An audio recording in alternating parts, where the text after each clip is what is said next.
mes amis et bienvenue dans l'heure d'hiver. Pardon, désolée, je peux pas m'empêcher de faire du rangement, mais c'est pas possible. Oui, donc bienvenue dans l'heure d'hiver, 17h, nuit noire. Bon, il est un tout petit peu plus que 17h, je mens, mais voilà. Nous sommes le dimanche 29 octobre.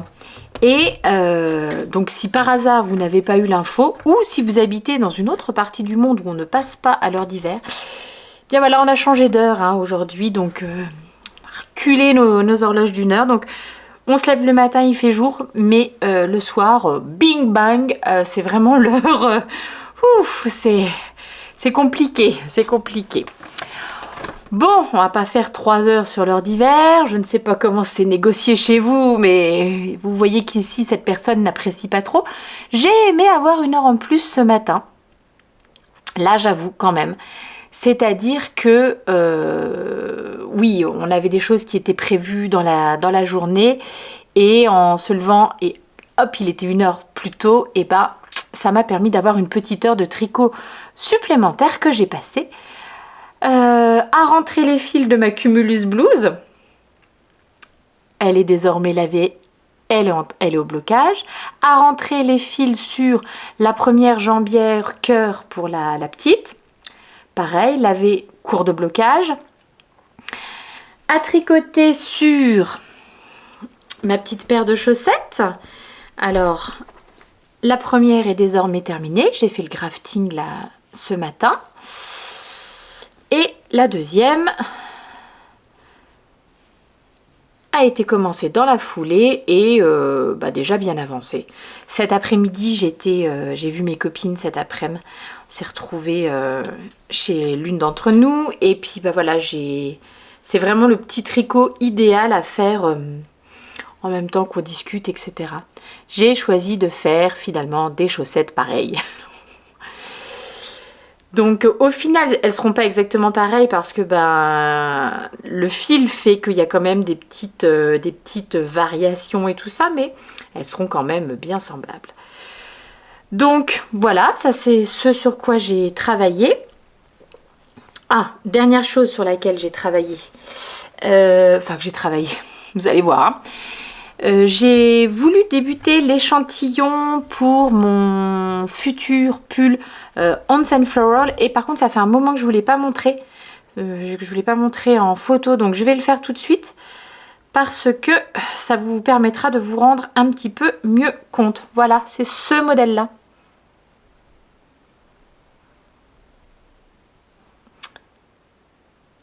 Donc que je vais réaliser dans les fils de chez Maison Corlaine avec coloris principal. Ça sera la rose. Ça sera le fond de là où il y a le jacquard. Et puis les feuilles sont faites avec le coloris, les feuilles des roses sont faites avec le coloris principal. Donc j'ai commencé mon échantillon. Donc c'est un échantillon et un pull qui se réalise en aiguille 3,5. Je pense que là vous n'allez rien voir. Donc j'ai commencé mon échantillon et en fait je suis pas trop contente du rendu. Je trouve que c'est trop aéré. Alors j'ai même pas mesuré, mais je pense là quand même que j'ai largement plus de 10 cm. Voilà, c'était 26 mailles 10 cm. Et là je pense que j'ai largement plus. Bon, ça serait facile de s'en assurer de suite, mais de toute façon j'aime pas le rendu. Je trouve que c'est trop aéré. Et du coup, je pense que comme en plus c'est le coloris que je vais utiliser pour le fond de mon jacquard, si c'est trop aéré, eh ben on va carrément voir en dessous quoi, les fils qui passent et tout ça. Donc ça m'embête. Alors attendez, j'essaye de mesurer à peu près. Ouais, voilà. Donc hop. Et bon, on est sur 11 cm. Bon, pas lavé, pas bloqué, hein, donc ouais, 11,5. Donc je vais de suite essayer de refaire un échantillon en 3,25 parce que là vraiment, bon j'ai pas fait grand chose, hein, j'ai fait 5-6 rangs, mais au bout de 5-6 rangs je me suis déjà dit pas sûr. Donc voilà les choses qui m'ont occupée aujourd'hui.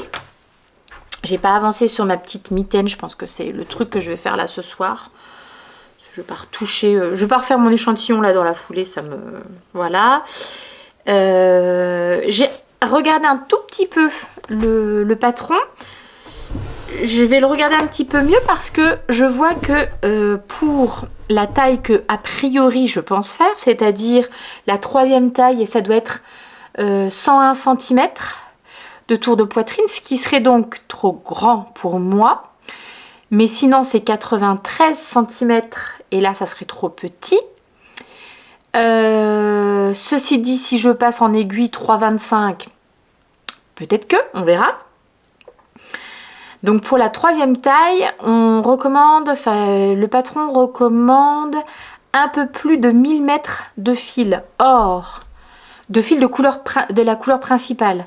Or, la Bakewell, c'est 400 mètres pour 100 grammes, hein, c'est une fingering classique. Donc en réalité, j'ai 800 mètres de fil. Mais, comme c'est un modèle designé peut-être pour hommes à la base, même si on est d'accord, il est totalement unisexe, il n'y a pas de... Voilà, mais designé peut-être pour hommes, peut-être que les longueurs de manches, peut-être que les longueurs de corps sont plus grandes que ce dont j'aurais besoin. Mais enfin, 800 mètres, plus de 1000 mètres, quoi. Hein. Donc il va pas falloir... Je sais pas. Il faut que je me repenche sur la question. Pourtant, quand on a acheté nos laines, hein, il me semble vraiment que le pull qui était en démonstration sur le stand de Maison Corlaine, elle nous a dit qu'elle l'avait réalisé avec seulement 2 écheveaux du coloris principal. Donc à voir. Bon, bref, je suis pas lancée tout de suite, j'ai l'impression, dans ce truc-là. Je suis pas lancée tout de suite. J'ai oublié de vous dire ce que je portais, un petit peu comme tous les jours. Il s'agit du Whitmore Sweater que j'ai réalisé dans la biobalance de BC Garn pour le fil principal et un petit fil mohair lurex, hein, on voit là, ça brille, de chez La Droguerie. Je sais plus comment est-ce qu'elle s'appelle, leur qualité de mohair. Bon, voilà, La Droguerie, en tout cas. Donc, j'aime beaucoup ce pull avec son yoke en dentelle diamant. Là, j'avoue qu'il est vraiment très très joli. Et je sais pas si c'est moi, mais alors il est bien chaud. En tout cas, aujourd'hui, j'ai eu trop chaud. Alors que je n'ai, pareil, j'ai rien en dessous, j'ai un petit débardeur. Donc, j'ai eu vraiment trop trop chaud. Donc j'étais cet après-midi chez mes cops, avec mes cops, et j'ai d'ailleurs été gâtée par mes copines. Bon, elles m'ont gâtée de plein de jolies choses, peut-être que je vous montrerai demain. J'ai des belles boucles d'oreilles et tout ça. Et ma copinette Julie, qui était de passage à Nancy hier, est passée donc chez notre dealeuse, hein, à la mercerie Regraphe. Et à la mercerie Regraphe, quelqu'un avait laissé 2 très beaux cadeaux pour moi. Alors, regardez-moi ça. Non mais, est-ce que c'est pas trop merveilleux? Donc de la Super Socks de chez Langyarn. C'est la Twin Socks? Non, la Super Socks de chez Langyarn.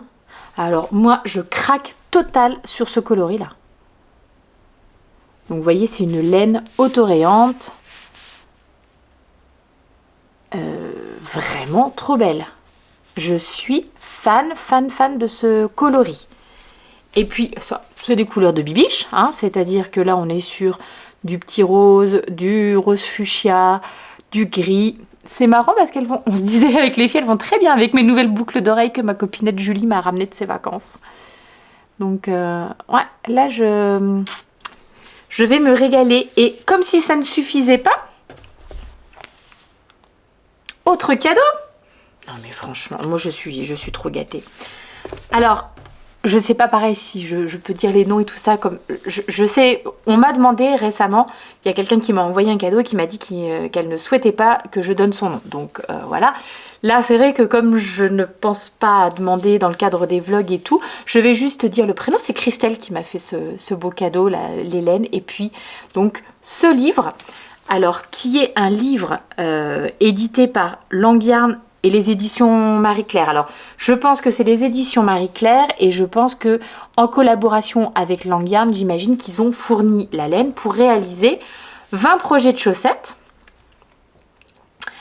Donc des chaussettes en jacquard, des chaussettes en dentelle, des chaussettes rayures, des chaussettes avec des points texturés. Moi je trouve que c'est formidable, mais c'est formidable. Tiens, ça à mon avis c'est avec comme... Ben voilà, ça c'est le fil Super Socks. Donc je pourrais m'amuser à faire ce modèle-là. Donc avec un point un petit peu original au niveau du talon. Au niveau des côtes. Et ceci dit, si au niveau du talon, le talon aussi il a l'air d'être particulier. C'est pas... Alors c'est une bordure en côte fantaisie, jersey. Et le talon il est... Talon renforcé, je sais pas, ça n'a pas l'air d'être exactement comme le talon renforcé que je fais moi, donc à voir. Excellente idée, je pense que je vais partir sur ça, mais écoutez, c'est bien. Ah, je trouve que ça c'est très chouette aussi, alors j'en ai pas forcément l'utilité, mais des guêtres pour mettre dans les bottes. Je trouve que ça peut être pas mal du tout. Ça doit être bien confortable. Enfin voilà, donc je me suis dit, bah dis donc, je suis encore une fois hyper gâtée. Oh, elles sont belles, celles-ci aussi. Oh, elles sont belles. Oh non, mais vraiment. Trop chouette. C'est également en Super Socks. Super Socks, ouais, 6 ply. Bien, non? Alors, voilà. Je vais feuilleter ça un petit peu plus avant, mais plein de super modèles. Et des guêtres hautes, elles sont belles. Oh, elles sont belles celles-ci aussi. Alors en fait, alors oui, mais les guêtres, c'est pas quand t'as le pied aussi dedans? Va savoir. Elles sont bien jolies celles-ci aussi. Moi j'aurais appelé ça plutôt des jambières, mais je sais pas. Peut-être je me trompe. Ah, mais c'est trop beau ça aussi. Alors c'est sympa parce que il y a pas mal de modèles où les jambes sont hautes. Alors moi qui n'ai jamais tricoté de jambes trop hautes parce que j'ai un peu des mollets de chasseur, oui je sais, je l'ai déjà dit, mais voilà. Donc j'ai toujours peur que ça passe pas. J'imagine que là c'est pris en compte. On doit certainement, tout dépend dans quel sens vous voulez commencer. Voilà, c'est les côtes. J'imagine que c'est pris en compte. Après vous devez certainement faire des diminutions pour... oui voilà, on monte directement plus de mailles que ce que je monte d'habitude pour mes chaussettes. Eh ben, merci énormément Christelle qui me... Ah, joyeux anniversaire en retard, elle me dit. Oh, merci Christelle. C'est absolument adorable si tu passes par ici. Et puis sinon, je vais venir te laisser de toute façon un petit message tout de suite là sur l'Instagram. Alors, vous avez une bibiche, je suis bien ravie, hein, encore une fois. Je me suis dit, comme j'ai probablement pas grand chose aujourd'hui, je sais que j'ai pas filmé grand chose ce matin, l'avancée du puzzle, un peu de tricot, mais je crois que c'est à peu près tout.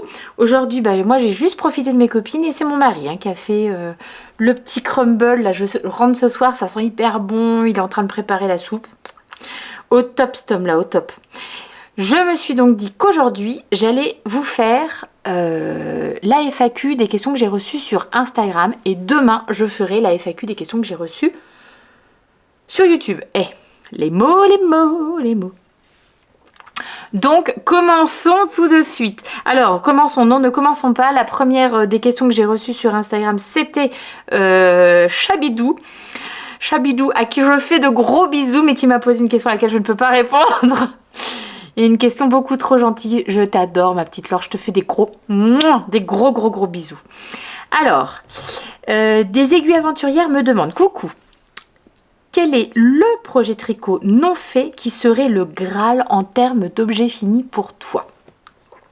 Je pense que pour l'instant, la chose qui me fait le plus peur, et celle que j'ai jamais expérimentée et que j'aimerais vraiment faire, ça serait le jacquard en rond qu'on stick à la fin. C'est-à-dire, vous tricotez en rond et à la fin, vous découpez votre jacquard pour pouvoir en faire un gilet ou ça peut se faire aussi pour des châles ou des choses comme ça. Voilà, ça c'est le truc que je n'ai encore jamais réalisé, qui me semble... je m'en fais toute une montagne, ça m'inquiète.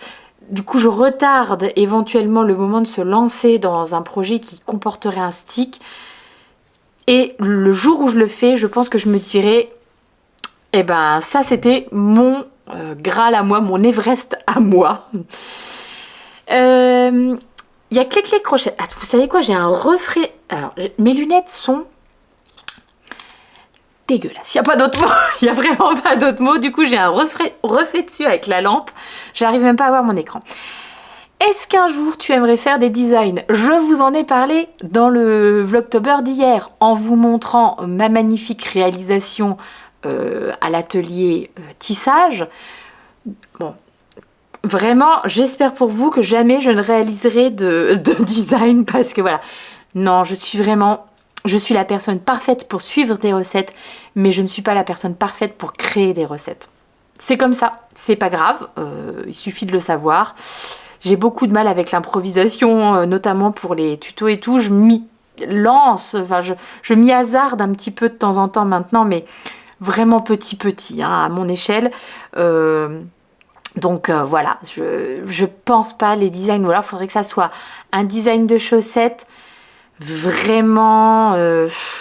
puis j'ai toujours aussi ce petit syndrome de l'imposteur, entre guillemets, où j'ai toujours l'impression que ce que je pourrais proposer, ou ce que... j'ai le cas avec les Vlogtober, là, ça fait 3 jours que je me dis... les pauvres, quoi. Le contenu que je leur propose, je veux dire... il pleut non-stop, donc on sort pas, on fait rien.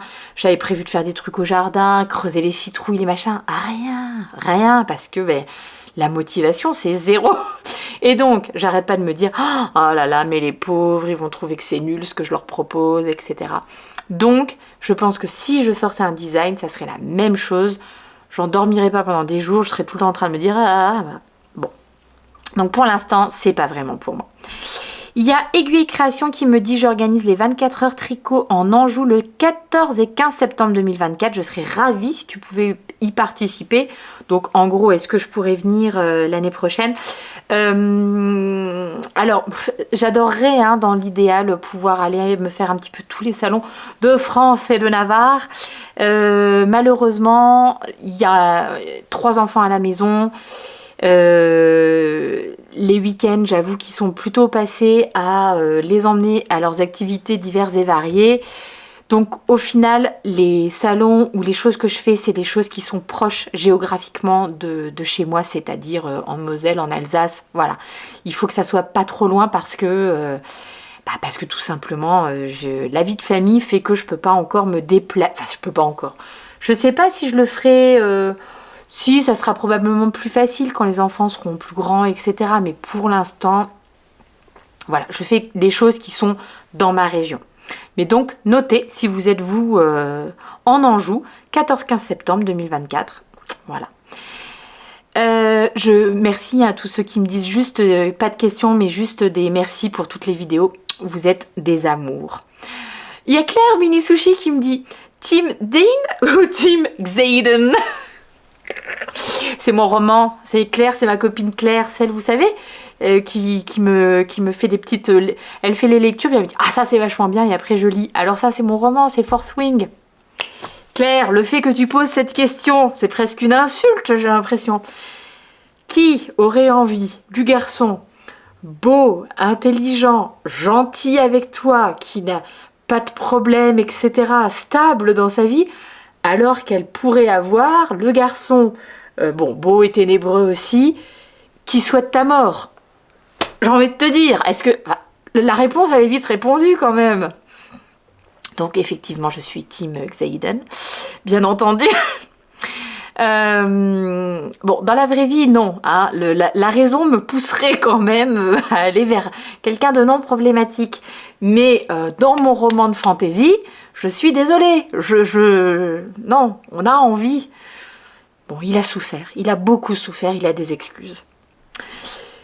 Voilà, voilà. Si avec tout ça, ça vous donne pas envie de lire Force Wing, franchement.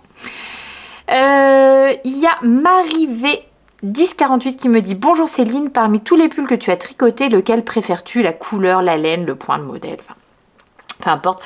Je pense que je vous l'avais déjà dit, je pense que le pull dont je suis le plus fière, c'est le Fairy Bouquet, que j'ai réalisé dans des laines de chez Tricot & Stitch pour le coloris principal. Bah attendez, je vais vous le chercher. Regardez-moi cette merveille. Alors en fait, ce qui me rend le plus fière, c'est le travail sur les manches. Il y a tout un travail de torsade. Je me rappelle même plus comment ça se fait. Je vous jure, c'est moi qui l'ai tricoté. Hein. Bon, en tout cas, voilà, ça c'est le modèle qui me rend le plus fière parce que j'avais l'impression qu'il était très difficile et tout. En fait, il est tellement bien expliqué et je me suis régalée. Oui, je me suis régalée à le tricoter. Coloris principal. Coloris principal. La figurine que j'ai utilisée, c'était de la Tricot & Stitch. Le mohair, c'était du mohair de chez Eline Hélène. Donc en plus, franchement, il est doux, mais doux, il est merveilleux. Là, j'avoue par exemple que celui-ci, pour autant, hein, je suis pas sensible, mais le fil de la droguerie là, avec le petit lurex, ça gratouille un petit peu, effectivement. Là, par contre, non, ça ne gratouille pas, c'est merveilleux. Il est formidable, je l'adore. Je l'adore. Alors, continuons. Il y a Maille après Maille qui me dit: j'ai attrapé une monstrueuse tendinite en tricotant, ce serait bien de traiter ce sujet. Alors, je vais vous faire un petit retour sur la tendinite et puis surtout ça me permettra, parce que vous êtes beaucoup à me demander des nouvelles de mon épaule puisque je m'en suis plaint au début de ces Vlogtober et au final là ça va beaucoup mieux sans que j'ai fait forcément quelque chose. Donc début de cette année, janvier, ça avait commencé avant, mais janvier, j'avais vraiment extrêmement mal à l'épaule. Je suis allée faire des examens, donc radio, échographie, qui n'ont rien révélé. Donc bon, bah, c'était une tendinite, une inflammation. Et je pense que le remède à la tendinite, c'est le repos. Par contre, j'ai essayé de me mettre au repos, c'est-à-dire de moins tricoter, voire d'arrêter de tricoter, et franchement, ça me rendait ultra malheureuse. Donc, en gros, c'était soit j'avais mal à mon épaule, mais je continuais à tricoter, soit je permettais à mon épaule de se réparer un petit peu, mais je déprimais complet. Donc, j'ai fait une sorte de mix des deux. Entre-temps, j'ai fait plusieurs choses. Je suis allée chez l'ostéopathe, parce que je pense que il y a tout un truc. Moi j'ai des... Je pense que chez moi c'est pas juste l'épaule, c'est l'épaule qui a réagi à ce moment-là, mais j'ai des contractures dans la mâchoire, dans les cervicales, etc. Donc ça a rejailli sur l'épaule, mais voilà, je pense pas que le problème ça vienne que de l'épaule. Donc je suis allée chez l'ostéopathe qui m'a débloqué. Là je sens d'ailleurs depuis quelques temps que mes douleurs cervicales reviennent, donc je pense que ça serait peut-être pas du luxe de retourner encore une fois là chez l'ostéo. J'ai fait également de la kiné. Je peux pas dire que sur le coup j'ai trouvé que ça avait été une sorte de révolution, que quand j'ai commencé de la kiné, voilà, hop d'un coup ça allait mieux, mais en tout cas, voilà, c'est toutes les choses que j'ai mis en place. J'ai fait également, je me suis vraiment astreinte à faire des petits mouvements, justement d'étirement, etc. à chaque fois que je tricotais ou que j'arrêtais de tricoter et tout. Et puis, bon an, mal an, j'ai aussi pris, alors ça c'est ça par contre je trouvais que ça me faisait vraiment beaucoup de bien. Dans ma pharmacie herboristerie, j'ai pris des petites gélules préparées par la pharmacie, curcuma, poivre noir. Et alors ça, franchement, par contre, je trouvais que ça me faisait beaucoup de bien aux douleurs. Donc voilà. Et avec tout ça, bon an, mal an, voilà, ça s'est équilibré. Aujourd'hui, je sens vraiment que j'ai de toute façon toujours une épaule qui est plus faible que l'autre. Là, si je mets mon bras comme ça derrière, l'épaule gauche, ça me fait rien. L'épaule droite, je sens que ça tire un petit peu. Mais ça reste tout à fait gérable. Alors que quand on était au mois de janvier, j'arrivais presque plus à lever le bras, fermer la portière de voiture, ça me faisait mal et tout. Enfin, voilà. Maintenant, que faire en plus donc éventuellement de toutes ces choses-là, en tout cas au niveau du tricot? Moi, ce que je dirais, c'est d'alterner les projets. C'est-à-dire que si... Je ne sais pas exactement ce qui provoque ces douleurs. Et je ne sais pas si, plutôt quand je suis en train de tricoter sur des mini circulaires, ça me fait plus mal, ou des aiguilles plus longues, ça me fait plus mal. J'ai l'impression que quand je tricote en aller-retour, c'est là que ça peut me faire éventuellement mal. Donc avec pas mal de mailles envers. J'ai l'impression, mais j'ai pas encore mis vraiment le doigt sur exactement ce qui déclenche ça. Bref, en tout cas, ce que je fais maintenant, quand je sens que machin, eh ben, j'alterne mes projets. C'est-à-dire que je vais pas m'entêter. Et vous avez été plusieurs à me dire, attention, tu dis par exemple que t'es pas très à l'aise. Vous savez, ma couverture de reste, là, je me suis acheté des mini aiguilles en bambou. Et je vous ai dit, ça glisse, je sais pas, ça glisse pas pareil, c'est machin. Donc vous avez été plusieurs à me dire, attention, est-ce que ça serait pas tes aiguilles qui te font mal à l'épaule et tout? Peut-être. Et ben en tout cas, voilà. J'ai plein de projets différents et du coup, si je sens qu'en travailler sur un, ça va me fatiguer, et ben j'en prends, je tape dans les autres projets, quoi. Je vais pas me dire, voilà, là je m'étais dit je ferais un carré par jour et tout. C'est peut-être ça, et j'en suis pas tout à fait sûre, mais voilà, j'ai fait une pause de couverture et j'ai trouvé d'autres choses sur lesquelles travailler. Donc peut-être alterner les projets, changer d'aiguille, enfin voilà, ce genre de choses. Après, une fois de plus, n'hésitez pas à aller consulter votre médecin. Il ne faut pas rester avec des douleurs comme ça parce que si ça empire... Alors, je suis très mal placée pour dire allez consulter votre médecin et tout ça. La fille, elle a attendu 4 mois avant de le faire.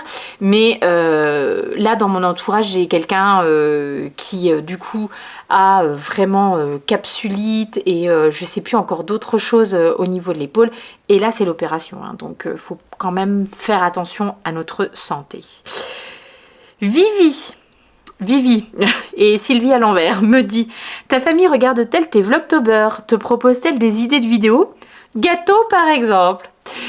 Alors non, ma famille ne regarde pas du tout mes Vlogtober ni mes vidéos en général. Voilà, non, ça leur tente pas du tout de me regarder. Je pense que déjà ils me supportent tous les jours, donc c'est déjà bien. Ils n'ont pas envie en plus d'avoir de la bibiche. Par contre, ils rigolent bien quand vous mettez des messages du style oh, qu'est-ce que tu as l'air douce, qu'est-ce que j'aime ta gentillesse et tout ça, ça les fait doucement rigoler parce que bon, alors oui, si quand même, hein, ceci n'est pas qu'une apparence, hein, je suis aussi comme ça dans la vraie vie, mais ça les fait rire parce que je suis aussi souvent énervée, je râle, je ronchonne, etc. Chose par contre que je ne vous montre que très peu en vidéo, je vous épargne ça. Et donc eux, ça les fait rire quand il y a certains de vos commentaires qui sont là, oh quelle douceur, et ils sont là, voilà, vous avez vu le soutien que j'ai. Par contre, ils sont ravis des Vlogtober et effectivement du fait que je cuisine un peu plus que d'habitude ou et puis là dans les derniers colis arrivés, le fait qu'il y ait eu des petites attentions et tout ça, ça les a beaucoup touchés aussi. Letty06M me dit quel est le tricot que tu portes le plus et celui que tu portes le moins et pourquoi? Alors celui que je porte le plus, je pense que c'est mon gilet Silverleaf. Et pas forcément parce que genre c'est mon préféré ou machin, même si je l'aime beaucoup, mais tout simplement parce que c'est un gilet et que les gilets, c'est vachement pratique. Je me rends compte quand même que sur mes chemises et tout ça, c'est le truc vers lequel je vais le plus facilement parce que c'est le plus facile et que j'en ai très peu. J'en ai un autre de gilet, c'est le Falesia d'Atelier Emily qui est très joli aussi, mais que je ne porte pas comme gilet, que je porte fermé, donc plutôt comme pull. Donc je me dis qu'il me faudrait plus de gilets dans ma garde-robe, mais en même temps, tricoter les mailles en vert, ça saoule un peu. Donc voilà, donc ça c'est vraiment le tricot, enfin le projet que je porte le plus. Et celui que je porte le moins, j'avoue que je ne sais pas, je pense que... Non, le reste, je porte à peu près tout. Si par hasard, je ne porte pas, je donne. Donc, voilà. Alors, ensuite, Christine Tigrou me dit si je t'invite avec Rêver sa vie en couleur, d'autres personnes, en forêt de Brocéliande, viendras-tu chez moi? Bon, bah, exactement la même réponse que ce que j'ai fait avant. Christine, c'est absolument adorable. En plus, tu sais que j'aimerais vraiment bien te rencontrer. Mais bah, ça fait un petit peu loin, forêt de Brocéliande. Et puis, avec les enfants, c'est difficile de trouver du temps... Voilà, où je peux m'absenter. Je le fais, hein, des week-ends comme ça, avec mes copines, de la vraie vie, même si vous êtes mes copines aussi, mais voilà, pour les anniversaires des unes, des autres, c'est assez régulièrement qu'on... Enfin, ça arrive qu'on parte, qu'on s'organise des petits trucs, ou qu'on aille chez les unes ou chez les autres, pour celles qui sont parties un petit peu plus loin.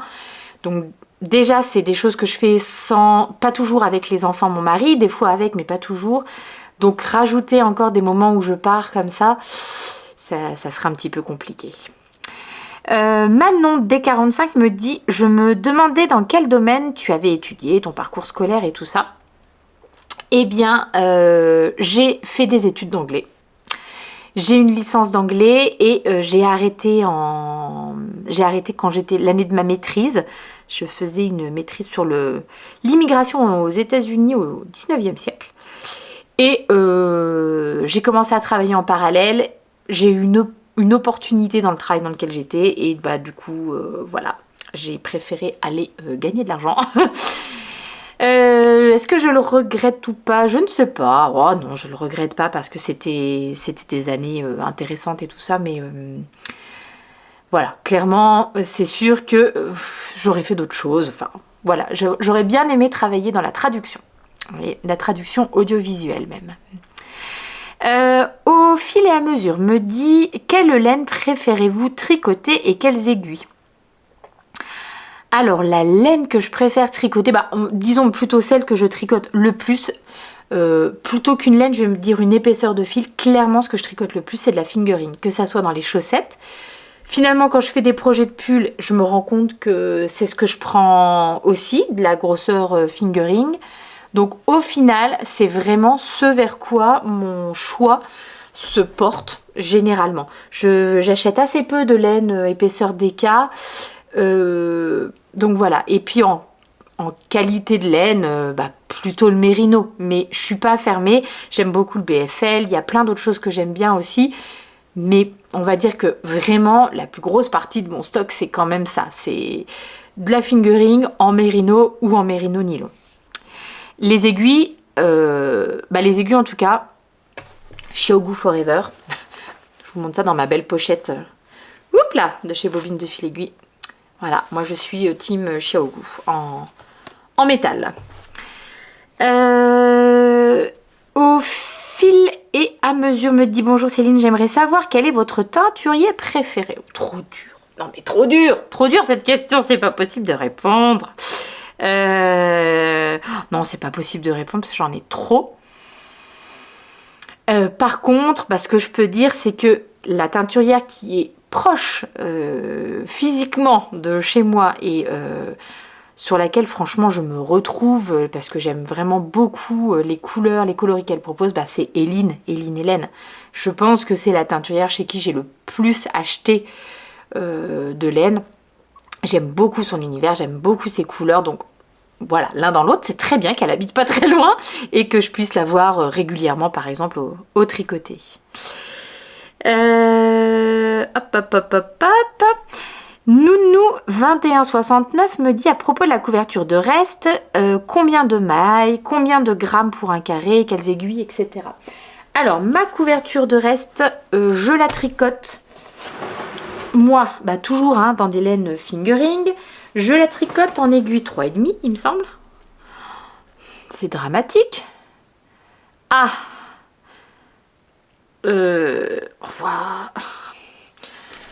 Mamie Bibiche, chausse ses lunettes. Non, Mamie Bibiche triche, ouais, en 3,5. Moi, j'arrive même plus à voir. Bon, il fait nuit, il fait nuit. Donc, en aiguille 3,5, je monte. C'est dommage, il me reste qu'un seul pour finir cette rangée. Je monte 40 mailles, c'est-à-dire 20 ici, 20 ici. Et après, vous diminuez tous les 2 rangs. Sur tous les rangs endroits, vous diminuez. Les rangs envers, vous les tricotez sans la diminution centrale. Et combien de grammes il me faut pour réaliser un carré? Entre 4 et 5, je crois. Quant au nombre de carrés, bah écoutez, j'en suis où? Ça, c'est ce que je comptais faire. Là, j'en suis ici, au rang 15. Donc, il m'en reste plus qu'un seul de carré. Je ne vais pas compter, on a dit. Je comptais faire 28 rangs sur 18 colonnes. Vous-même, vous ferez le calcul chez vous. Je ne vais pas vous imposer, enfin, je ne vais pas m'imposer ça. Vous imposez moi qui essaye de faire ce calcul. Ça ne sera pas possible. Maintenant, vous voyez que j'avais prévu là les 2 colonnes ici. Finalement, pour l'instant, je ne vais pas les faire parce que j'ai l'impression que ça a l'air d'aller comme ça. Par contre, en hauteur, oui, clairement, je vais monter encore un petit peu et puis voir jusqu'où j'arrive. Donc, on verra. C'est évolutif. Et ça sera un peu fonction de l'inspiration du moment, je pense. Suzatine me dit, y a-t-il quelqu'un d'autre dans ta famille qui tricote, qui crochette, qui brode? As-tu appris par quelqu'un de ta famille? Dans ma famille, il n'y a plus personne que je vois qui crochette, tricote ou quoi. En fait, moi j'ai appris avec ma maman, ma mamie. Alors, non, c'est pas vrai. J'ai appris avec ma mamie et ma tante. Bon, ma tante, je la vois plus trop là ces dernières années. Ma mamie est décédée. Et pendant un temps, j'ai tricoté en parallèle avec ma maman. Même si c'est pas elle qui m'a appris, on tricotait toutes les deux. Donc on allait par exemple voilà, au salon L'Aiguille en Fête, toutes les deux. On l'a fait, où on allait se passer une petite journée à Paris pour aller chercher des fils, des trucs comme ça. Mon Dieu que c'était merveilleux et mon Dieu que ça me manque, mais bon, c'est comme ça. Ma maman est décédée aujourd'hui et du coup j'ai plus grand monde puisque ma sœur par contre ne fait aucun travaux d'aiguille. Mais heureusement, j'ai mes copines et vraiment des copines très très proches qui elles aussi tricotent, crochettent, donc ça nous permet vraiment d'échanger et ça c'est très très chouette. Et puis maintenant j'ai mes tricopines du tricoté de Metz, j'ai vous, enfin donc voilà, ça fait quand même du monde autour. Mais et peut-être bientôt mes filles aussi, puisqu'elles tricotent aussi un petit peu, mais on n'est pas encore en train de se faire des projets ensemble et tout ça. Mais voilà, en tout cas, elles y sont mises. Voilà, donc oui, c'est les personnes de ma famille qui m'ont appris, mais j'ai plus personne maintenant autour de moi qui tricote pour entretenir ça. Il y a Knitting in my 44 mètres carrés qui me dit, est-ce que tu joues d'un instrument toi aussi? Eh bien non, et c'est pas faute que l'école de musique de ma famille essaye de me recruter, puisque mon mari batterie, le grand guitare piano, la grande flûte traversière, la petite saxophone, et puis moi rien. Moi j'emmène tout le monde à droite à gauche pour faire les trucs. Pour l'instant ça ne me dit pas du tout. Je pense que ça doit être très sympa d'apprendre, de pouvoir jouer d'un instrument. Mais pour l'instant moi je me régale de les écouter, je me régale de voir leur progrès, de voir quand ils sont contents d'eux, d'aller les voir avec la boule au ventre quand ils sont en spectacle, etc. Mais je pense pas que j'aurai envie pour l'instant de me mettre dans cet apprentissage-là. Par contre, ce dont j'ai vraiment vachement envie, c'est qu'un jour ils jouent tous ensemble. Ça serait vraiment chouette. Pour l'instant, ils ne l'ont pas encore fait. Petite Manon Tricotte me dit, quel est le nom du reste de bleu de la Féfile que tu as reçu dans le colis d'aujourd'hui? Alors, je pense que c'est celui-ci. La Féfile. C'est celui-là, hein? Oh, ça ressemble vachement à mon... Ah oui, pour aller avec ma Cumulus Blues. Le coloris, c'est Laureline. Heureusement que Laure m'a absolument tout épinglé. Voilà. La Féfile, c'est la Fingering Sock. 75% mérino et 25% nylon. Laureline. J'ai fini? Est-ce que j'ai bien pensé à tout le monde? Alors, excusez-moi pour ce petit buzz. Eh ben ouais, j'ai l'impression que c'est fini. pour les questions d'Instagram. En même temps, je sens qu'on va être quand même déjà sur un bon épisode. Donc, je vais vous dire à demain. Moi, je vais aller savourer ma petite soupe. Je vais aller savourer mon petit crumble que je n'ai pas préparé.